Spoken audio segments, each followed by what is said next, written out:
Injil Markus pasal 1. Yohanes Pembaptis. Inilah permulaan Injil tentang Yesus Kristus, Anak Allah, seperti ada tertulis dalam kitab Nabi Yesaya. Lihatlah, aku menyuruh utusanku mendahului engkau, ia akan mempersiapkan jalan bagimu. Ada suara orang yang berseru-seru di padang gurun. Persiapkanlah jalan untuk Tuhan, luruskanlah jalan baginya. Demikianlah Yohanes Pembaptis tampil di padang gurun dan menyerukan, bertobatlah dan berilah dirimu dibaptis, dan Allah akan mengampuni dosamu. Lalu datanglah kepadanya orang-orang dari seluruh daerah Yudea dan semua penduduk Yerusalem, dan sambil mengaku dosanya, mereka dibaptis di sungai Yordan. Yohanes memakai jubah bulu unta dan ikat pinggang kulit, dan makanannya belalang dan madu hutan. Inilah yang diberitakannya. Sesudah aku akan datang, ia yang lebih berkuasa daripadaku. Membungkuk dan membuka tali kasutnya pun aku tidak layak. Aku membaptis kamu dengan air, tetapi ia akan membaptis kamu dengan Roh Kudus. Yesus dibaptis Yohanes. Pada waktu itu datanglah Yesus dari Nazaret di tanah Galilea, dan ia dibaptis di sungai Yordan oleh Yohanes. Pada saat ia keluar dari air, ia melihat langit terkoyak, dan roh seperti burung merpati turun ke atasnya. Lalu terdengarlah suara dari surga, Engkaulah anakku yang kukasihi, kepadamulah aku berkenan. Pencobaan di padang gurun. Segera sudah itu, roh memimpin dia ke padang gurun. Di padang gurun itu ia tinggal 40 hari lamanya, dicobai oleh iblis.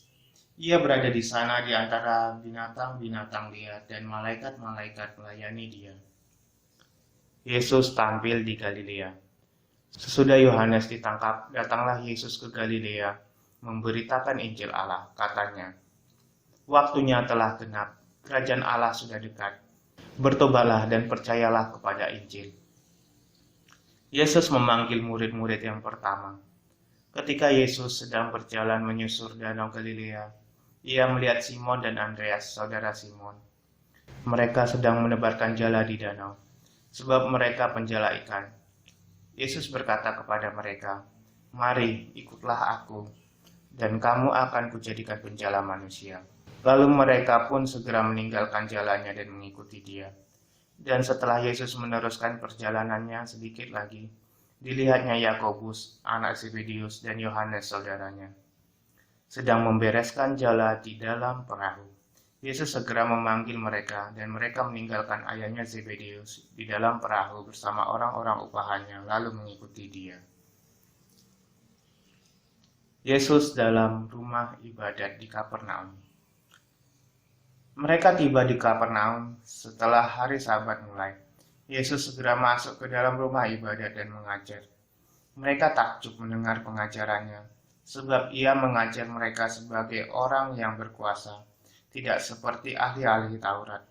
Pada waktu itu, di dalam rumah ibadat itu, ada seorang yang kerasukan roh jahat.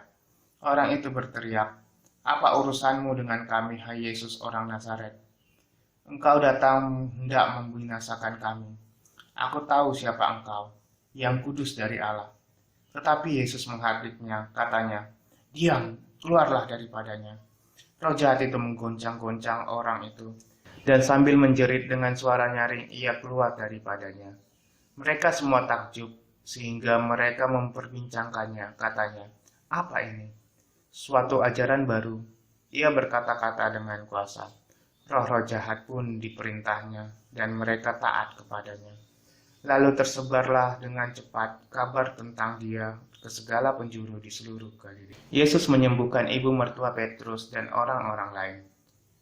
Sekeluarnya dari rumah ibadat itu, Yesus dengan Yakobus dan Yohanes pergi ke rumah Simon dan Andreas.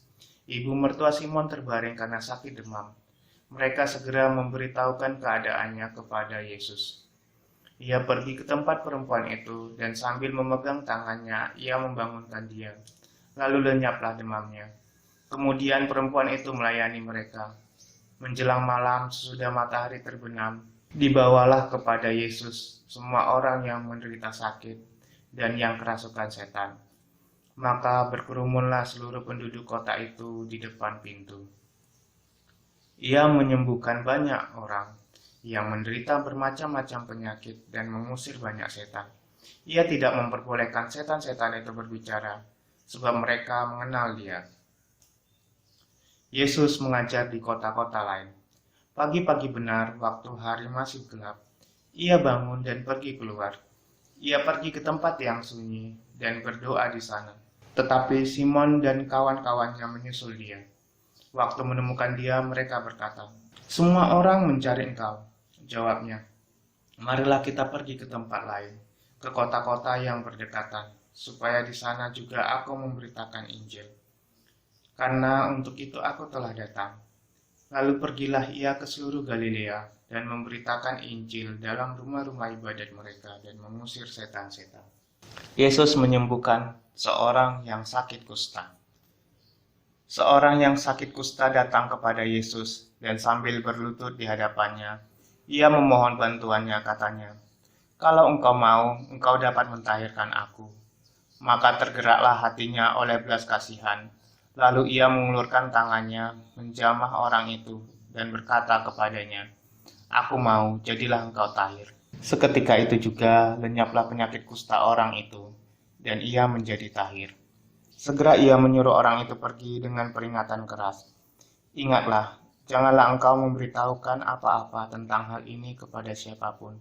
Tetapi pergilah, perlihatkanlah dirimu kepada imam, dan persembahkanlah untuk pentahiranmu persembahan yang diperintahkan oleh Musa sebagai bukti bagi mereka." Tetapi orang itu pergi memberitakan peristiwa itu dan menyebarkannya kemana-mana, sehingga Yesus tidak dapat lagi terang-terangan masuk ke dalam kota. Ia tinggal di luar di tempat-tempat yang sepi, namun orang terus juga datang kepadanya dari segala penjuru.